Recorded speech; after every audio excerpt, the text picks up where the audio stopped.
രാവിലെ 9:15 baby memorial ആശുപത്രിയുടെ C ബ്ലോക്കിലെ 9ാം നിലയിലെ AC ചില്ലിംഗ് യൂണിറ്റിൽ തീപിടുത്തമുണ്ടായത്. ഇവിടെ AC-യുമായി ബന്ധപ്പെട്ട അറ്റകുറ്റപ്പണികൾ നടന്നു വരികയായിരുന്നു എന്നാണ് ആശുപത്രി അധികൃതർ വിശദീകരിക്കുന്നത്. ഈ നിർമ്മാണ പ്രവർത്തനങ്ങൾക്കിടെ തീപ്പൊരിയോ മറ്റോ അല്ലെങ്കിൽ ഷോർട്ട് സർക്യൂട്ടോ മറ്റോ ഉണ്ടായതാവാം തീപിടുത്തത്തിന് കാരണമെന്നും അധികൃതർ വ്യക്തമാക്കുന്നു. എന്തായാലും ആശുപത്രിയിലെ അഗ്നിരക്ഷാ സംവിധാനങ്ങൾ ഫലപ്രദമായി ഈ ഘട്ടത്തിൽ ഉപയോഗിച്ചു. പുക താഴത്തെ നിലയിലേക്കടക്കം വലുതായി വ്യാപിച്ചിരുന്നില്ല എന്ന് ആശുപത്രി അധികൃതർ വിശദീകരിക്കുകയും ചെയ്യുന്നു. പക്ഷേ 8ാം നിലയിലെ രോഗികളെ ആശുപത്രിയിൽ നിന്നും താഴേക്ക് മാറ്റി. ഇതിനുശേഷം ആശുപത്രി അധികൃതരും ഒപ്പമുണ്ടായിരുന്ന കൂട്ടിരിപ്പുകാരും അടക്കം ഈ തീ കെടുത്തുന്നതിനുള്ള ശ്രമങ്ങൾ ഊർജിതമാക്കി. പൈപ്പുകളും മറ്റും ഘടിപ്പിച്ച് വെള്ളം പമ്പ് ചെയ്യും. ഒപ്പം ഈ ആശുപത്രിയിലെ അഗ്നിരക്ഷാ സംവിധാനങ്ങൾ ഉപയോഗിച്ചുള്ള ഫോം ഫയർ എക്സ്റ്റിങ്ക്വിഷർ ഉപയോഗിച്ച് തീ അണയ്ക്കുന്നതിനുള്ള ശ്രമം നടത്തുകയും ചെയ്തു. എന്തായാലും ഇതേ സമയത്ത് തന്നെ അഗ്നിരക്ഷാ സേനയിലെ ഉദ്യോഗസ്ഥരും സ്ഥലത്തെത്തി. അവരും ആശുപത്രി അധികൃതരും ചേർന്നാണ് തീയണയ്ക്കൽ നടത്തിയത്. എന്തായാലും തീപിടുത്തമുണ്ടായെങ്കിലും ആശുപത്രിയുടെ ചികിത്സാ സംവിധാനങ്ങളെ കാര്യമായി ബാധിച്ചില്ല എന്നാണ് ആശുപത്രി അധികൃതർ നൽകുന്ന വിശദീകരണം. ഒരു മൈനർ ഫയർ ആയിരുന്നു, അണ്ടർ കൺട്രോൾ. ഇല്ല, ഒന്നുമില്ല, ടോട്ടലി അണ്ടർ കൺട്രോൾ. പേഷ്യൻസ് എല്ലാം സേഫ് ആണ്, പ്രോബ്ലംസ് ഒന്നുമില്ല.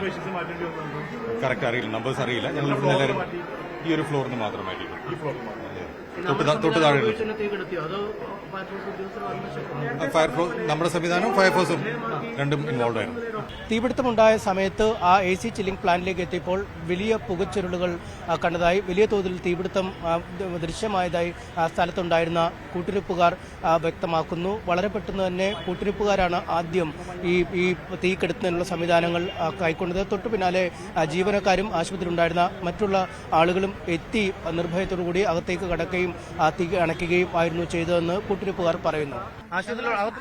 എങ്ങനെയായിരുന്നു സംഭവിച്ചത്? നിങ്ങൾ കണ്ടോ? ഇല്ല, കണ്ടിട്ടൊന്നുമില്ല. ഞാള് 3ാം നിലയിൽ ഇങ്ങനെ നിൽക്കുന്നതിന് അന്നേരം ഞാള് ചോദിക്കുന്നുണ്ട് എന്തെന്ന് പോലും ഒരു കുഴപ്പമില്ല, ചെറിയൊരു ഷോട്ട് വന്നിട്ട് കത്തുന്നതാണെന്ന്. അപ്പൊ പിന്നെ ഞാള് പറഞ്ഞ് പിന്നെ ഞാള് പുറത്തിറങ്ങി പോട്ടേന്ന്. ഇല്ല, നിങ്ങൾ അവിടെ തന്നെ ഇരുന്നായിരുന്നു. പിന്നെ ഫയർ സർവീസ് ലെവലിൽ വന്നിട്ട് പറഞ്ഞു പെട്ടെന്ന് നിങ്ങൾ ഇറങ്ങിക്കോന്ന്. രോഗി അകത്ത് തന്നെയാണ്. അവിടെ പുകയുണ്ടായിരുന്നു? ഇല്ല, ഞാളൊന്നും പുകയൊന്നുമില്ല. ബുദ്ധിമുട്ടൊന്നും തോന്നിയില്ല? അവിടെ ഒന്നും തോന്നിയില്ല. നമ്മള് ഫസ്റ്റ് ഫ്ലോർ, അമ്മ സെക്കൻഡ് ഫ്ലോറിൽ ഐസിയുലാണ് അമ്മ ഉള്ളത്. അവിടെ തന്നെയാണ് ഉള്ളത് ഇപ്പം, അല്ലെ? അമ്മ അവിടെ തന്നെയാണ്, കുഴപ്പമൊന്നുമില്ലെന്നല്ലേ? ഒന്നുമില്ല എന്ന് പറഞ്ഞു. ഞാൻ സെക്കൻഡ് ഫ്ലോർ ലാബിലായിരുന്നു. എന്നിട്ട് എന്താ പുക കണ്ടോ നിങ്ങൾ? ഞങ്ങൾ പുറത്തിറങ്ങി നോക്കി, അപ്പോഴാ കാണുന്നത്. ഇത്ര വലിയ തീയാന്ന് അപ്പോഴാണ് മനസ്സിലാവുന്നത്? അപ്പോഴാ മനസ്സിലാവുന്നത്. ആളുകളെ ഒഴിപ്പിക്കാനൊന്നും പറഞ്ഞില്ലായിരിക്കും? അല്ലേ, ഒന്നും പറഞ്ഞിട്ടൊന്നുമില്ല, ആവശ്യം വന്നില്ല. ജനപ്രതിനിധികൾ അടക്കമുള്ളവരും സ്ഥലത്തെത്തി സ്ഥിതിഗതികൾ വിലയിരുത്തി. ആശുപത്രിയിലെത്തി പൂർണ്ണമായും നിയന്ത്രണ വിധേയമാകുന്നതിന് മണിക്കൂറുകൾ മാത്രമാണ് എടുത്തതെന്ന് അഹമ്മദ് ദേവർകോവിൽ MLA പറഞ്ഞു. തീപിടുത്തം നിയന്ത്രണ വിധേയമാണ് എന്ന് അസിസ്റ്റന്റ് കളക്ടറും വ്യക്തമാക്കി. ഇപ്പൊ പ്രശ്നങ്ങളൊന്നുമില്ല, നിയന്ത്രണ വിധേയമാണ്. അല്ല, ഇപ്പൊ നമുക്ക് കിട്ടിയ പ്രാഥമിക വിവരം അനുസരിച്ചിട്ട് ഒരു AC ചില്ലർ പ്ലാന്റിലെ ഒരു ഷോർട്ട് സർക്യൂട്ട് എന്നാണ്. ബാക്കി വിശദമായിട്ടുള്ള ഒരു ഇത് കഴിഞ്ഞിട്ടേ പറയാൻ പറ്റുള്ളൂ. ഒന്നുമില്ല. എന്തോ ഇല്ല, ഈ ഫ്ലോറിൽ രോഗികളില്ലായിരുന്നു എന്നാണ് അറിഞ്ഞത്. 8th ഫ്ലോറിൽ അവരൊരു പ്രിക്കോഷണറി മെഷർ അവർ 6th ഫ്ലോറിലേക്ക് മാറ്റിയിട്ടുണ്ടായിരുന്നു ഓൾറെഡി. എന്തായാലും വലിയ പുകച്ചുരുളുകളാണ് അന്തരീക്ഷത്തിലേക്ക് വരുന്നത്. 9ാം നിലയിൽ നിന്ന് ആയതുകൊണ്ട് തന്നെ മുകളിലേക്കാണ് തീ ആളിക്കത്തിയത്.